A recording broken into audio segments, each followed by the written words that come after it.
하루 운행 열차 1230여 대, 일일 이용객 13만 명. 대한민국 근대 발전의 시작점이며 서민들의 지난 애환이 서린 영등포역. 그곳을 중심으로 쉼없이 달려온 영등포 100년의 역사를 되짚어 봅니다.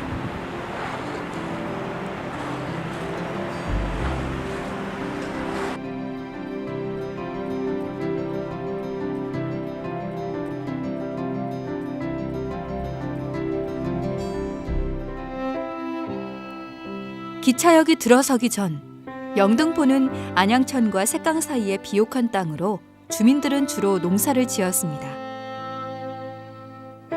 그러나 영등포역이 들어서며 역 앞엔 자연스럽게 장이 서기 시작했죠. 이어 상점들이 문을 열고 공장도 세워졌습니다. 영등굿을 지내던 한적한 포구마을. 옛 어르신들은 길게 등성이가 이어진 물가라는 의미로 영등포를 진등계라고 불렀지만 점차 그 옛 모습은 사라져갔습니다. 오늘날 영등포역입니다. 국내 최초 민자유치로 재건축한 역사인데요. 이곳을 중심으로 상가 건물들이 밀집해 있고 유동인구는 하루 100만 명이 넘습니다. 하루가 다르게 변해가는 영등포의 거리. 그래도 역사의 향기를 느낄 수 있는 곳들이 아직 남아 있습니다. 누군가에겐 희미한 추억이고 또 누군가에겐 너무나 낯선 영등포 역사 들춰보기. 이분과 동행하기로 합니다.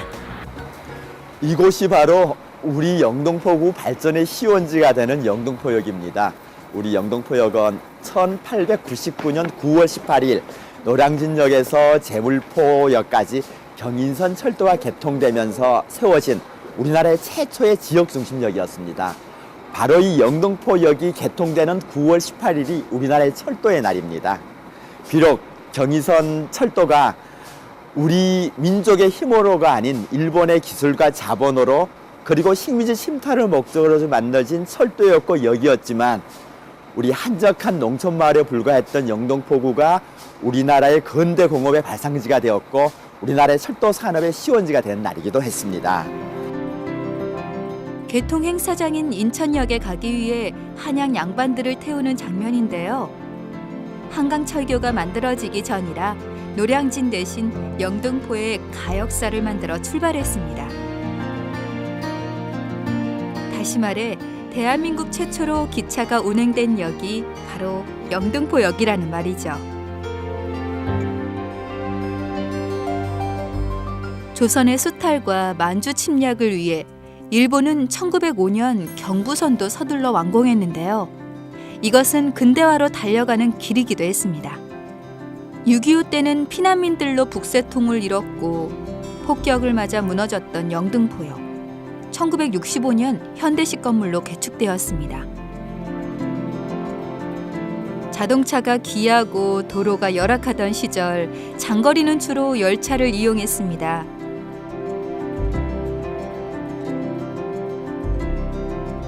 특히 민족 대명절인 설날과 추석에는요, 다들 고향에 다녀오느라 콩나물 시루가 따로 없을 정도로 열차는 만원이었죠. 평상시보다 거의 배 이상 많을 수도 있는데, 이제 옛날에는 진짜 명절 때는 전쟁이나 마찬가지였었거든요. 예매부터 시작해가지고. 그런 혼잡함은 이제 거의 사라졌습니다. 하루 800여 대가 넘는 전동차와 390여 대의 열차가 쉼없이 영등포역을 드나들고 있기 때문이죠.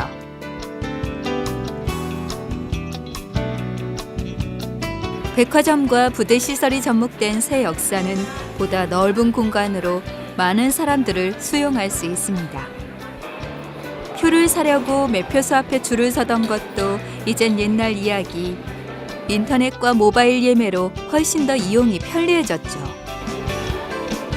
그래서 더 다양한 계층의 사람들이 찾고 있는 영등포역입니다. 지금은 이렇게 여객 수송이 대부분이지만 물류 수송이 더 많았던 적도 있었다고 합니다.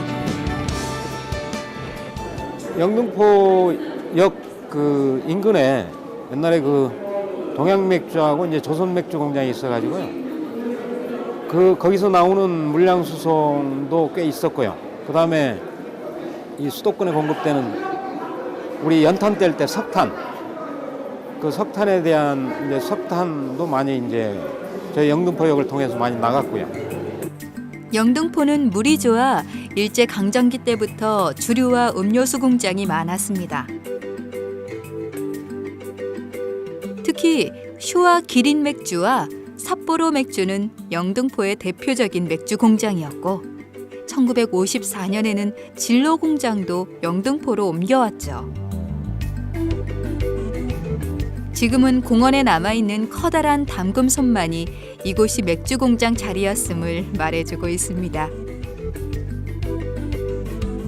1990년대 후반, 주류 공장들은 거의 외곽으로 떠났습니다.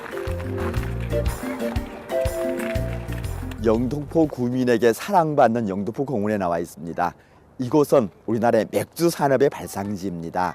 1933년 12월 바로 이 자리에 쇼와 기린 맥주라는 일본인들이 맥주 공장을 만듭니다.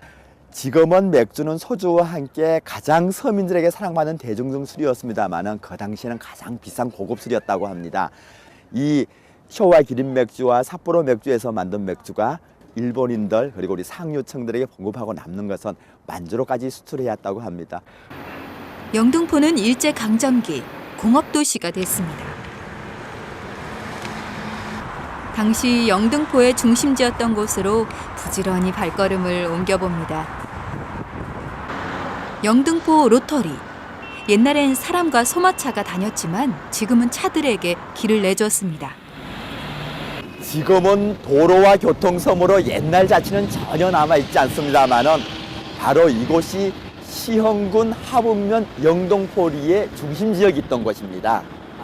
바로 이 자리는 한적한 농촌지역에서 일약 시흥군 군청 소재지가 됩니다. 1936년 경성부가 확대되면서 영등포구는 처음으로 서울시에 편입되고요. 바로 이 자리에 경성부 영등포 출장소가 생기게 됩니다. 1943년 영등포 출장소가 영등포구로 승격되면서 이 자리에 영등포구청이 있었습니다. 영등포역에서 도보로 10여 분 정도 가면 영등포 시장이 나옵니다. 영등포로를 사이에 두고 남쪽은 미곡과 의류, 북쪽은 잡화와 식품상이 형성됐는데 1936년 일제는 가격 통제를 위해 공립상설시장으로 바꿨습니다. 인구가 몰려들면 자연스럽게 시장이 형성됩니다. 한일 합방 이후 농토를 빼앗긴 농민들이 영등포구에 집중적으로 몰려듭니다. 그러면서 자연스럽게 형성된 곳이 바로 이곳 영등포 중앙시장입니다. 그 당시에는 인천과 수원 지역까지 아우르는 한강 이남에서 가장 큰 전통시장이었다고 합니다. 1970년대까지만 해도 영등포 중앙시장은 가장 손님 많고 장사 잘 되는 전통시장이었습니다. 인천에서 장을 보러 이곳까지 올 정도였으니까요.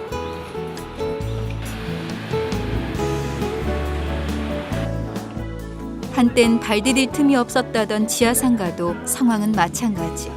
한산해졌습니다. 언제쯤 예전의 영화를 다시 누려볼까요? 영등포 지하도엔 오늘도 400여 개의 점포가 영업 중입니다. 초창기 때는 고기로 말하자면 정말 이 지하상가가 꽉 차서 사람들이 많아서 상인들이 이렇게 밖에 나올 수가 없을 정도로 많았었어요. 예전에 비해서 지금은 고기가 다 말라버렸죠. 없죠. 영등포의 상업도 양극화가 심해지고 있습니다. 백화점과 대형 쇼핑몰이 영등포역 근처에 많이 생겼는데요. 그중 타임스퀘어 자리는 특별한 의미가 있는 곳입니다.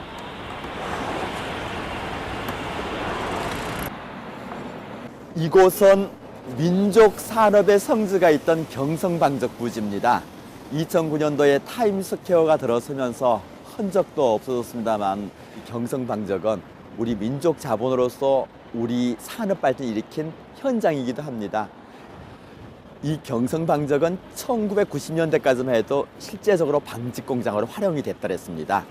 그 붉은 벽돌식의 건물에 공장 건물, 단청 건물이 쭉 이어져 있는데 그 벽돌 한 장 한 장에 1919년 당시 우리 국민들의 소중한 민족 독립이라는 소중한 뜻이 담겨 있던 그런 곳이었는데 병창기지 활동에 있었던 우리 영등포구청의 유일한 민족적 자치가 남아있는 그런 현장이기도 합니다.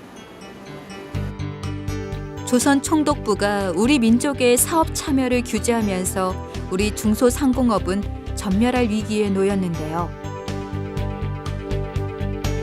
인촌 김성수 선생은 1인 1주 운동으로 주식 16,210주, 100만 원을 모금해 경성 방적 주식회사를 설립했습니다.